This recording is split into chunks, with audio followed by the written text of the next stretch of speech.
Inyong kapayapaan At sumayo rin. magpatian ang bawat isa ng kapayapaan. Peace be with you. Peace. Peace. Peace. Peace. Maraming salamat aking mga anak. Patid ko ang bawat buhay ninyo sa mundong ito. Inyong nilalakbayan. Subalit narito kami aking mga anak. Kasama ninyo sa araw-araw ninyong mga buhay.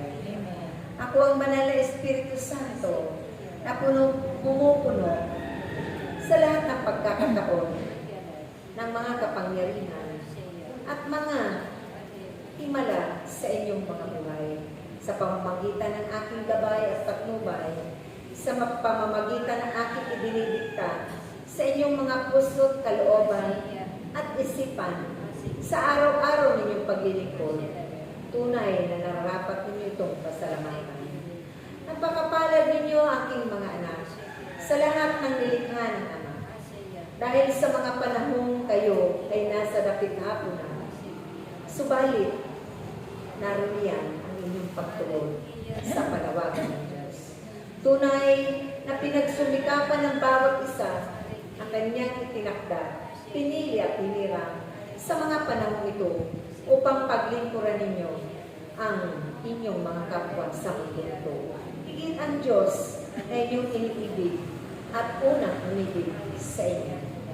Kung kaya sa mga bagay na ito, lahat ng mabubuting bagay na nagmumula sa aral at katuruan ng Diyos, ito ay inyong ipalaganap, ipahagi lagi sa araw-araw ninyong mga pamumuhay.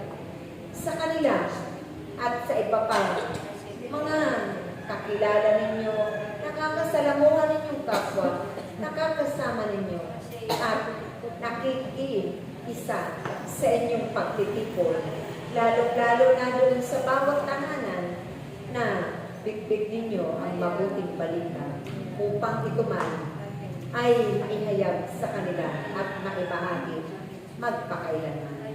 Kung kaya huwag ninyong panghinawaan aking mga anak, ang lahat ng mabubuting bagay gawin.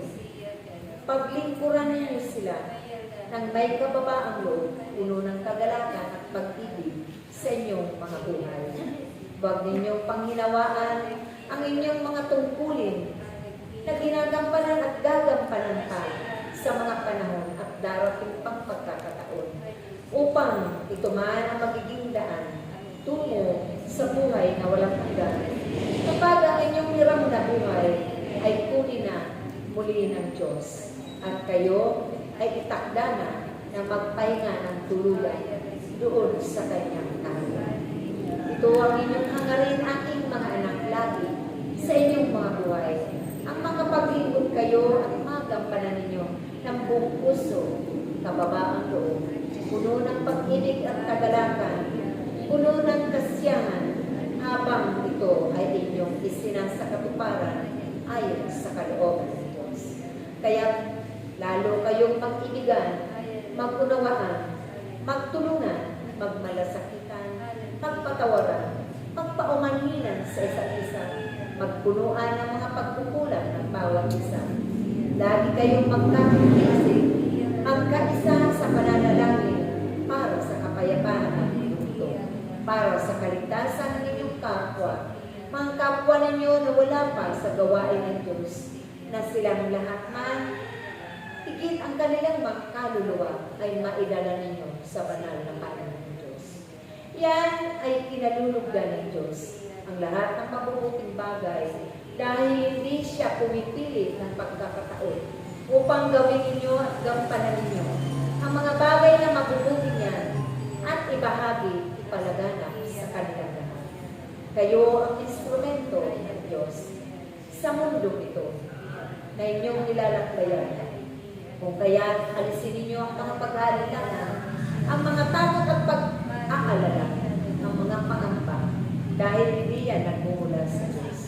Iyan ay nagmumula sa kalabay.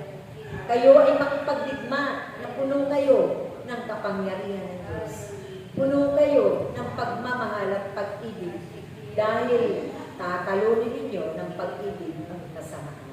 Kaya aking mga anak, maging magala kayo lagi sa lahat ng oras at pagkakataon.